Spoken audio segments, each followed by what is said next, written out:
इस श्लोक में तो बोला ना अशास्त्र विहितम, शास्त्र विधि को छोड़ करके जो भी तप किए जाएंगे उनसे स्थूल बल तो बढ़ सकता है, लेकिन उनसे आत्मा का बल कभी नहीं बढ़ेगा। क्यों नहीं बढ़ेगा? क्योंकि उसने तो शास्त्र की तो निंदा ही कर दी ना एक तरह से। शास्त्र को, वेद को तो माना ही नहीं, और नास्तिक को वेद निंदक है। नास्तिक कौन है? जो वेद की निंदा करता है। वेद की निंदा मतलब शास्त्र की निंदा। तो एक तरह से ये कैसा व्यक्ति है? नास्तिक। और इसका तप भी कैसा हो गया? नास्तिक। तो ईश्वर को छोड़ करके जो तप करेगा तो उसका आत्मिक और बौद्धिक सामर्थ्य तो बढ़ नहीं सकता है। बौद्धिक बल या आत्मिक बल तो बढ़ नहीं सकता है। आत्मिक बल किससे बढ़ेगा? यह आत्मदा बलदा। आत्मा का बल देने वाला कौन है? यह ईश्वर। यह आत्मदा बलदा यस्य विश्व उपासते। पूरा विश्व जिसकी उपासना कर रहा है, क्योंकि आत्मिक बल तो केवल और केवल वही दे सकता है, उसी के अंदर ही है ना वो बल।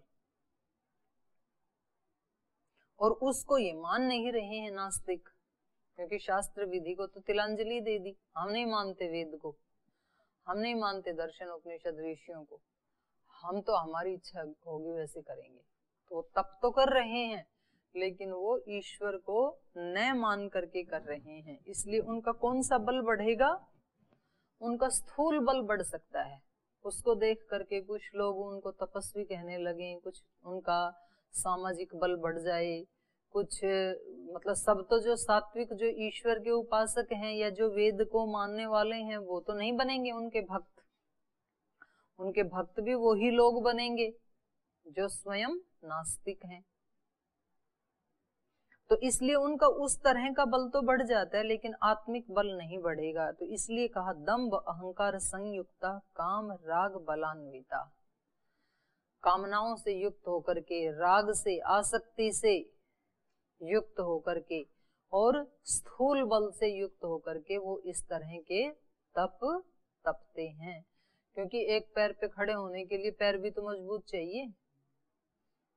कमजोर सा पैर है तो कितनी देर खड़ा हो पाएगा बेचारा। तो बलान्वित, बल से अन्वित तो होना पड़ेगा। तो उससे पहले वो कुछ दिन पहले अच्छा खा पी के मतलब तैयारी करते हैं उनके लिए ये स्वामी जयदेव जी ऐसे शब्दों का प्रयोग करते हैं हरियाणा वाले तो खा पी करके वो बलवान बनते हैं उसके बाद उन तपों को तप पाते हैं। तो उससे उनका आत्मिक बल नहीं बढ़ता है। फिर क्या कहा आगे, इसको बोल लेते हैं। कर्षयन्तः शरीरस्थं भूतग्रामम् अचेतसः मा चैवान्तः शरीरस्थं तान् विद्यासुरनिश्चयान्। तो आप इसी पे पहले विचार कर लेते हैं। कह रहे हैं ऐसा करके वो क्या करते हैं? शरीरस्थम भूतग्रामम अचेतसः कर्षयन्त।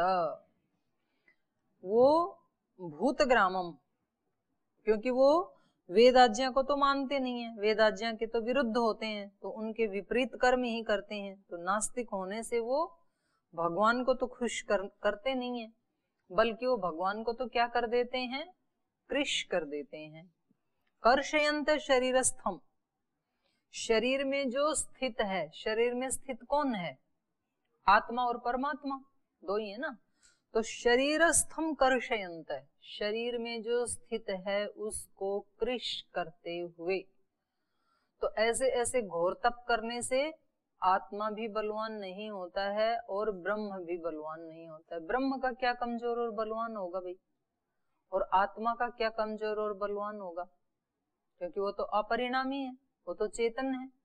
तो फिर भी यहाँ पर कह रहे हैं कर्षयन्तः शरीरस्थम, शरीर में स्थित को कृश करते हुए, आत्मा को कृश करते हुए या तो परमात्मा को कृश करते हुए, दोनों ही है ना शरीर में। तो आत्मा और परमात्मा को कृश करने से क्या अभिप्राय है यहाँ पर? कैसे कृश होते हैं आत्मा और परमात्मा?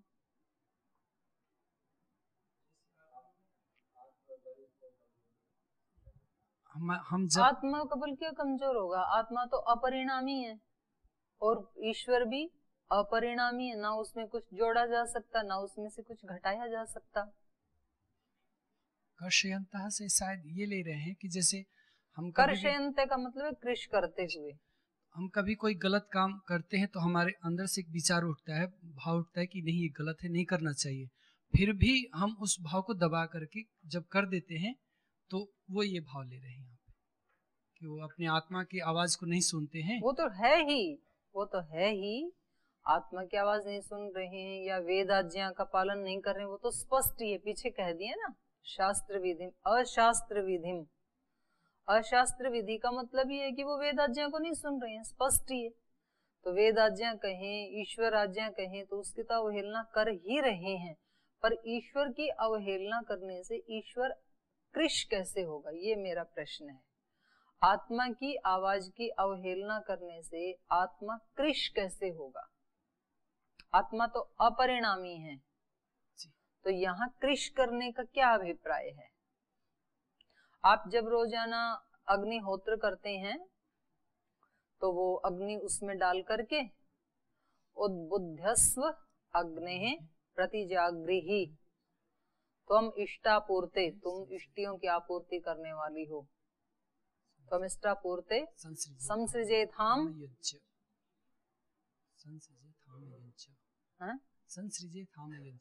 यज्ञ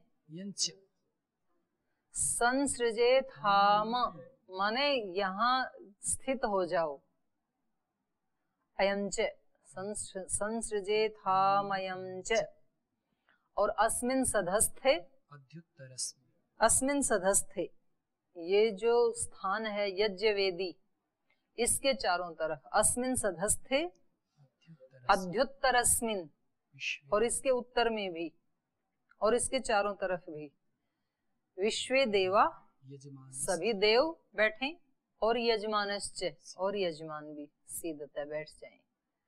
तो अग्नि जलाई ना, तभी सब देवों को बुला लिया, आ जाओ सभी देवों, और क्या करो, हमारी यज्ञ वेदी के चारों तरफ बैठ जाओ। तो देवता भी बैठ गए, यजमान भी बैठ गए, ऐसा भाव होना चाहिए। और फिर कहा अयम ते इद्म आत्मा, ये मेरा जो आत्मा है, ते इद्म, अयम आत्मा ते इद्म, ये मेरा आत्मा तुम्हारे लिए ईंधन है। इद्म मतलब ईंधन। हे जात वेदा, जात वेदा मतलब ब्रह्म, ईश्वर, जात मात्र को जानने वाला, पैदा हुए मात्र को जानने वाला, वो जात वेदा होता है। तो पैदा हुए मात्र, प्राणी मात्र को जानने वाला कौन है? ईश्वर ही है, वो ही जानता है सबको।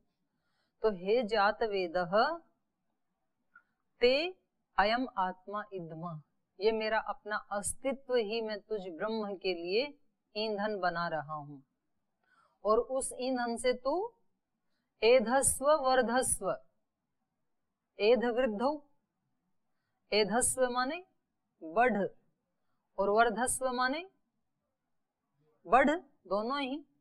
तो ब्रह्म कैसे बढ़ेगा वहां पर? हम वहां भी प्रार्थना करते हैं ना, तेने ध्यस्व वर्धस्व, इससे तू बढ़, और फिर हमें भी बढ़ा। अयंत इद्म आत्मा जात वेदस्तेन, हे जात वेद तेन, क्योंकि मैं ईंधन बन गया, तो उस ईंधन से तेन एधस्व वर्धस्व, अयंत इद्म आत्मा जात वेदस्तेनेध्यस्व वर्धस्व, चेद वर्धय चास्मान, वर्धय च अस्मान, ईंधन तो मैं बना अकेला, और वर्धय अस्मान, हम सबको बढ़ा। तो ये पहचान है सात्विक साधक की। यजन तो मैं कर रहा हूँ, आहुति तो मैं खुद दे रहा हूँ, क्योंकि जब तक पदार्थ अग्नि में जल ना जाए तब तक सुगंध नहीं फैला सकते। तो अपने आपे को जलाते हैं पहले, घी सामग्री जो भी उसमें डालते हैं, तो वो क्या करते हैं, पहले अपना बलिदान करते हैं। तो जग में यदि सुगंध फैलानी है किसी को अपने जीवन से, तो पहले अपने जीवन का क्या करना होगा? बलिदान, अपने आप को मिटाना होता है, अपने आप को मिटाना मतलब आत्महत्या करना नहीं, अपनी क्षुद्र कामनाओं को मिटाना होता है, जिससे इंद्रियां तृप्त होती हैं। जिन कामनाओं से, उन कामनाओं का नाश करना होता है। अपनी इंद्रियों को तृप्त करके कभी कोई सुगंध नहीं फैला सकता है। अपने आप को ईंधन बनाना पड़ता है। ईंधन क्या करता है? अपने अस्तित्व को मिटा देता है, तब वो अग्नि स्वरूप होता है और फिर सुगंध फैलाता है सारे जगत में। आसपास बैठे लोगों को भी सुगंध देता है।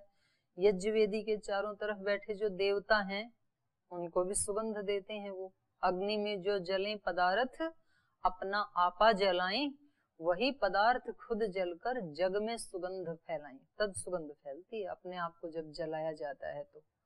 तो तेने ध्यस्व वर्धस्व चेद वर्धय च आसमान, और फिर बढ़ाओ हम सबको। जला तो मैं अकेला, लेकिन वहां से जो आएगा वो मेरे लिए नहीं, केवल सबके लिए। तो यहाँ भी प्रार्थना किस किस से बढ़ाओ हम सबको?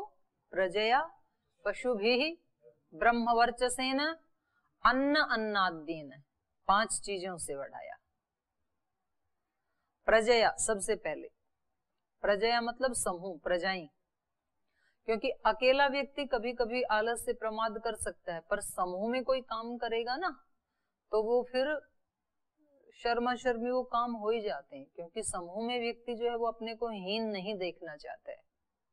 तो सब यजन करते हैं तो ये नहीं कहलवाना चाहते कि ये तो आता ही नहीं है, या कभी आता है कभी नहीं आता है।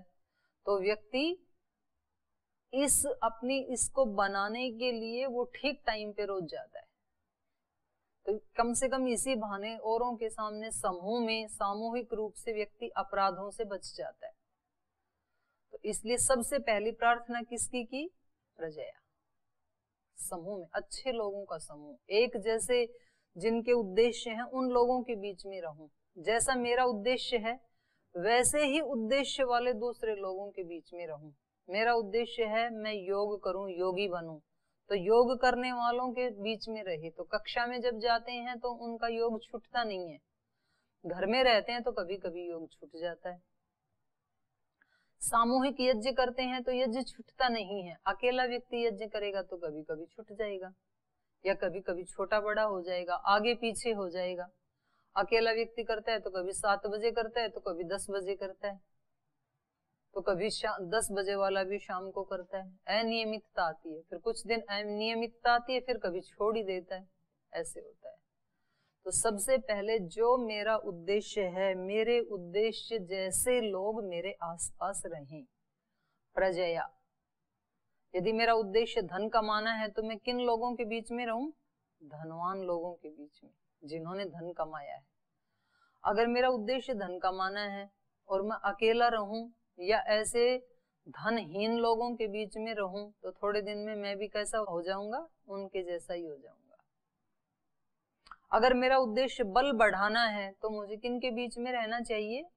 बलवान लोगों के, या जो बल की उपासना करने वाले हैं उनके बीच में रहें। क्योंकि एक दूसरे को देखने से एक दूसरे को प्रेरणा मिलती है। इसलिए सबसे पहली प्रार्थना की प्रजया। पशु भी, पशु होते हैं हमारे साधन। यजन कर रहे हैं तो घर में गाय भैंस पशु चाहिए, तभी तो उनसे दूध निकाल के घी बनेगा, उसी से तो यज्ञ होगा। तो पशु, पशुओं को कहते हैं। पशु कहते हैं इंद्रियों को।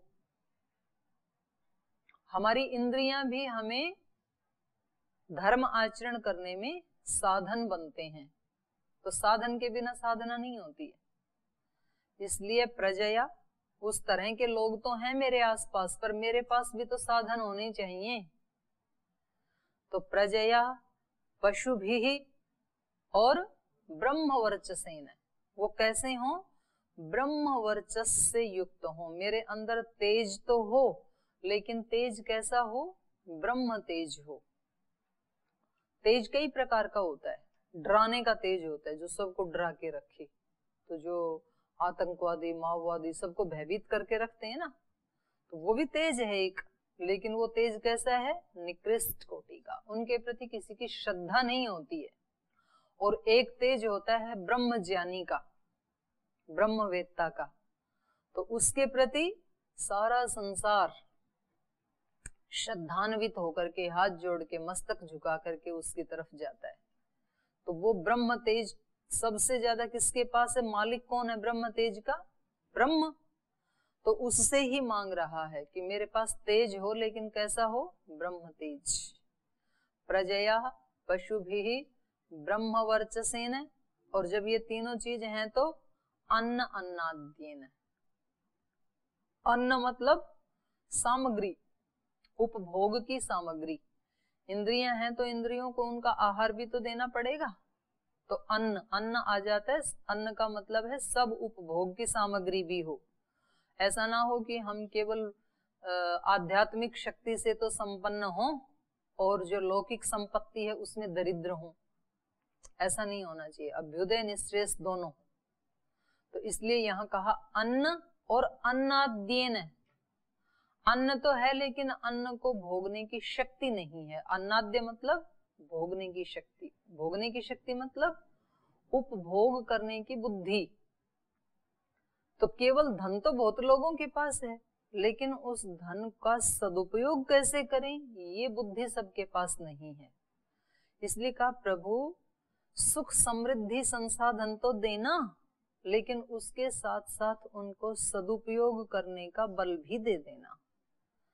नहीं तो फिर वो हमारा नाश करने वाले भी बन जाते हैं। केवल उपभोग के साधन तो समृद्धि कभी कभी व्यक्ति का नाश करने वाली भी तब बन जाती है जब उसको उसका सदुपयोग करना नहीं आता है।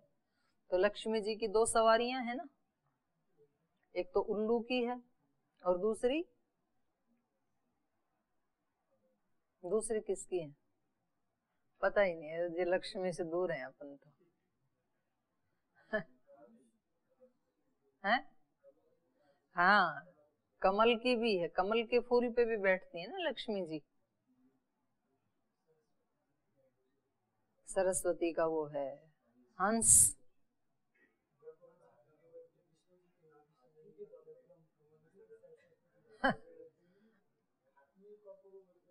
कभी कभी हाथी में बैठ जाती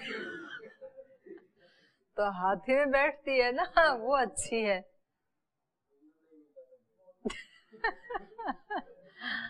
तो जो लक्ष्मी है धन ऐश्वर्य, धन ऐश्वर्य तो है, लेकिन उसकी सवारी उल्लू की है, तो वो फिर उस धन से शराब पिएगा और उससे जुआ खेलेगा और उससे हिंसाएं करेगा। उस धन का क्या करेगा? वो दुरुपयोग, क्योंकि उस लक्ष्मी का वाहन क्या है? उल्लू। और यदि हाथी लक्ष्मी का वाहन है, हाथी होता है बहुत मेधावी प्राणी, उसकी नाक में नकेल नहीं डालनी पड़ती, सब प्राणियों के नाक को सीलना पड़ता है, लेकिन हाथी के कोई रस्सी नहीं बांधी जाती। उसके माथे पे वो जो महावत बैठता है पैर के अंगूठे से दबाता है, ऐसे ऐसे ऐसे ऐसे। सीधा दबाया तो सीधा चलेगा, लेफ्ट में दबाया तो लेफ्ट मुड़ जाएगा, राइट दबाया तो राइट। इतना बुद्धिमान है वो। और इसलिए तो गणेश जी का सिर भी हाथी का दिखाया है, बुद्धि का प्रतीक है ना। तो लक्ष्मी के साथ साथ क्या देना? बुद्धिमत्ता भी देना, विवेक भी देना। तो वेद मंत्र में 5 चीजें मांगी हैं। तो प्रश्न मेरा ये था कि ईश्वर को कैसे बढ़ाया जा सकता है। इस मंत्र में भी हम क्या बोलते हैं? एधस्व वर्धस्व। यहाँ गीता का जो श्लोक है वो कह रहा है शरीरस्थम कर्षयन्तः, शरीर में स्थित जो आत्मा या ब्रह्म है उसको कृश करते हुए। तो इसका मतलब परमात्मा कृश भी होता है और परमात्मा बढ़ता भी है, जैसा कि वेद मंत्र कह रहा है एधस्व वर्धस्व। तो यहाँ ये बढ़ना या घटना किस रूप में है? क्योंकि हमने तो ब्रह्म का या आत्मा का स्वरूप क्या माना है? अपरिणामी, नित्य, जिसमें कोई ना बढ़ता है ना घटता है। ये बात कर रहा है शास्त्र कृश होने की और बढ़ने की। तो इसका अभिप्राय ये है कि जब हम ऐसे सत्य संकल्पों को लेकर के वेद आज्ञा के अनुसार कर्म करते हैं, तो एक प्रकार से हमारे सत्य आचरण को देख करके अनेक लोगों के मन में वैसा आचरण करने की प्रेरणा होगी, तो वो सब भी वैसा करेंगे। तो तो वो सब भी एक तरह से हम ईश्वर को तो क्या बढ़ा रहे हैं, अपने आप को ही बढ़ा रहे हैं। ईश्वर तो विद्यमान है, लेकिन वो कैसा है, साइलेंट है। धरती में शक्ति तो है लेकिन वो साइलेंट है। लेकिन कृषक क्या कर देता है, कुशल कृषक उसको क्या कर देता है, एक्टिवेट कर देता है जो साइलेंट थी उसको। तो यही उसको बढ़ाना है, उसका सदुपयोग ज्यादा से ज्यादा लोग करें, ज्यादा से ज्यादा लोग वेद के मार्ग पे चलें, ज्यादा से ज्यादा लोग पवित्र भाव में जिएं, ज्यादा लोग आध्यात्मिक हों, ज्यादा लोग अहिंसक हों, ज्यादा लोग सुखी समृद्ध हों। ये कब हो पाएगा, यदि मेरी ऐसी भावना है तो ये कब मैं कर सकता हूं, पहले स्वयं वैसा बन के, क्योंकि मुझे ऐसा देखेंगे तब तो लोगों को प्रेरणा मिलेगी ना। तो केवल मात्र भावना करने से दूसरे उस मार्ग पे नहीं आएंगे, ये केवल मात्र मेरे उपदेश देने से नहीं आएंगे। तो उसके लिए क्या करना पड़ेगा, मॉडल मेरे को बनना पड़ेगा पहले। तो ऐसे साधक मांगता है ये शक्तियां वेद मंत्रों में। आप बढ़ो, आप बढ़ो मतलब मुझे निमित्त बनाओ, आप तो बढ़े हुए ही हैं। जब मैं बढ़ूंगा तो मुझे देख करके दूसरे लोग भी बढ़ेंगे। तो पूरी सृष्टि के ऊपर फिर किसका राज्य हो जाएगा, भगवान का। और यदि भगवान का राज्य नहीं होगा तो किसका फैल जाएगा, शैतान का। तो दोनों में से एक का ही रहेगा ना। तो शैतान के राज्य को यदि हटाना है तो भगवान के राज्य को फैलाना पड़ेगा। और भगवान के राज्य को फैलाना है तो उसमें सबसे पहला स्वयं का जीवन वैसा बनाना पड़ेगा, भागवत शक्ति से संपन्न। क्योंकि सारी सृष्टि का अंधकार यदि मिटाना है तो क्या करना पड़ेगा, सारी सृष्टि में दीप जलाने पड़ेंगे। और सारी सृष्टि के दीप जलाने के लिए सबसे पहले जो मेरे हाथ में दीपक है वो जलना चाहिए, तभी तो मैं सारे दीप जला सकता हूँ।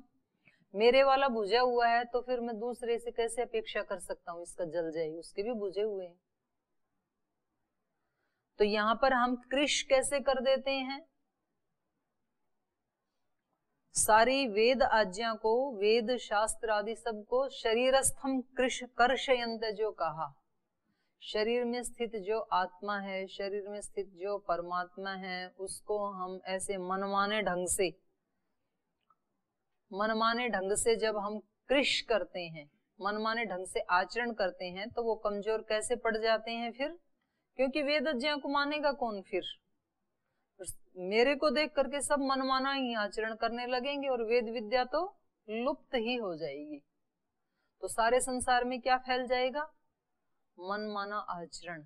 एक को देख करके दूसरा भी वैसे करने लगेगा। अरे छोड़ो भाई, यहाँ तो आप लोगों को कहा जाए कि यहाँ ये प्रसाद रखा है और सबको एक पंक्ति में आकर के लेके जाना है, तो एक व्यक्ति ने उसको फॉलो किया, उसके पीछे दूसरा, तीसरा, चौथा, पांचवा, फिर तो लाइन लग जाएगी। और पहले आगे वाले ने तोड़ा नियम को, फिर दूसरे ने, तीसरे ने, चौथे ने, 10 एक ने लाइन तोड़ी, उसके बाद फिर तो पीछे वाले सारे ही आ जाएंगे, बोले जी कोई लाइन वाइन नहीं है, चलो।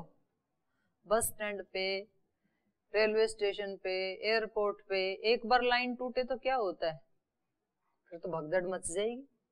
अरे चलो चलो, ऐसे हो जाता है। तो एक बार किसी एक दो व्यक्ति ने वेद आज्ञा को, वेद आचरण को तोड़ा तो पूरा ही धराशाही हो जाता है। आपको पता है हमारे देश में लगभग 50-60 साल पहले कोई तलाक जैसी चीजें नहीं थी। एक बार लड़की की शादी कर दी तो अब उसको वहां एडजस्ट करना है, वो करती थी और मरण पर्यंत उसको निभाती थी। फिर वो ऐसी स्मूथली जो चल रही थी एक धारा, तो उसमें हमारे यहाँ की सबसे बड़ी भारत की जो शक्ति थी वो परिवार व्यवस्था की थी। एक व्यक्ति को अगर परिवार में कोई कष्ट हुआ तो परिवार के 10 लोग और हैं वो उसको संभाल लेते थे। कभी कोई एक बेटी जिसकी नई शादी हुई है वो परिवार में आई और उसको कहीं कोई छोटी मोटी परेशानी है तो कभी उसकी देवरानी संभाल लेती, कभी जेठानी संभाल लेती, कभी उसकी ननद संभाल लेती, कभी सास संभाल लेती, कभी खुद संभाल लेती। लेकिन वो ऐसे करते करते थोड़े दिन में एडजस्ट हो जाते थे। कभी झगड़ भी लिए तो कभी प्रेम भी कर ली। ऐसे करते थे। उस परिवार व्यवस्था को कभी किसी एक शातिर व्यक्ति ने तोड़ा। उसने किसी एक महिला को ऐसे प्रेरणा दी कि कभी भी थोड़ा सा इस तरह का ऊंचा नीचा व्यवहार हो जाए तो वहां एडजस्ट करने की कोई जरूरत नहीं है, तुरंत आ जाना घर में। तो उसने छोड़ के आ गई। अब एक दो ने ऐसा किया होगा, शुरू में तो एक दो ही होता है ना, उसके बाद उसको देखते देखते देखते देखते आज तो फैशन ही चल गया। तो आज मतलब जितने आज तलाक हैं, कहीं भी तलाक शब्द हमारे वेद दर्शन उपनिषद आदि में आपको नहीं मिलेगा, था ही नहीं। निभाने के तो बहुत मिलेंगे। तो अभी तो फैशन चल गया एक, किसी को भी थोड़ी सी प्रतिकूलता है और उसके बाद हेतु क्या दिया जाता है, आप पढ़े लिखे हो, आप पहले की तरह से कोई बुद्धू नहीं हो। तो मतलब हमने क्या किया, अपने सब पूर्वज जो महिलाएं थी उन सबको बुद्धू सिद्ध कर दिया और अपने आप को स्मार्ट सिद्ध कर दिया, हम पढ़े लिखे हैं। पढ़ाई लिखाई में ये कहाँ सिखाया जाता है, असामंजस्य, झगड़े बखेड़े करना, ये शिक्षा कहाँ है, ये तो कुछ शिक्षा है। लेकिन एक ने तोड़ा तो अब हजारों तोड़ रहे हैं। और मतलब कोई ठीक है, पड़ोस वाले में भी की लड़की भी बैठी है तो हमारी वाली भी आ गई, तो क्या दिक्कत है। तो इस तरह से हमने अपनी परिवार व्यवस्था को क्या कर दिया, कृश कर दिया। तो बलवान कैसे होगी, जब उसको फॉलो करें। तो वेद शास्त्र है, ये बलवान कब होंगे, जब हम वैसा आचरण करें। और ये कृश कब हो जाएंगे, जब सभी उस आचरण को करना छोड़ दें, कोई भी ना करे। महर्षि दयानंद ने आके दोबारा लाए ना वेद के मार्ग पे सब लोगों को। उससे पहले वेद लुप्त प्राय हो गए थे, कृश हो गए थे। तो सबसे पहले उन्होंने अपने जीवन में ढाला वेद को, वेदानुकूल जीवन बनाया। तो उसके पीछे पीछे तो फिर लाखों लोग आ गए। तो योग कृश हो गया था। योग को बलवान किसने बनाया, परम पूज्य स्वामी जी महाराज ने बनाया, क्योंकि उन्होंने स्वयं योग का आचरण किया। तो फिर करोड़ों लोग योग के पीछे आ गए।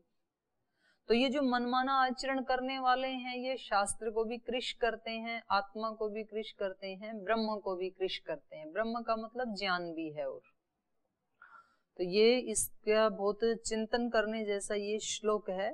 तो इसकी जो शेष चर्चा है इसको हम कल करेंगे, और आप भी इसके ऊपर चिंतन करके आए। आज यही पाठ को विराम देते हैं।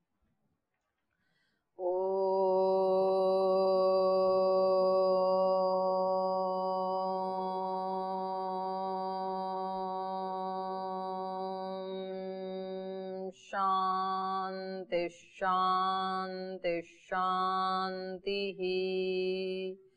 श्री गुरुभ्यो नमः। हे हृदेश्वर, हे सर्वेश्वर, हे प्राणेश्वर, हे परमेश्वर। हे हृदयेश्वर, हे सर्वेश्वर, हे प्राणेश्वर, हे परमेश्वर।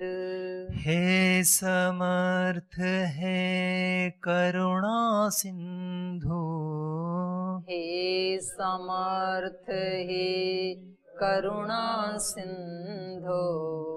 विनती ये स्वीकार करो, विनती ये स्वीकार करो।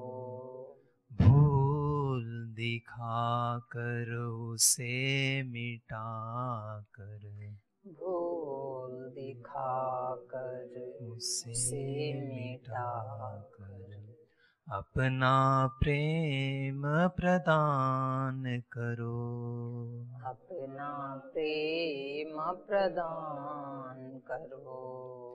पीर हरो हरि पीर हरो, पीर हरो हरि पीर हरो। पीर हरो हरि पीर हरो, पीर हरो हरि पीर हरो।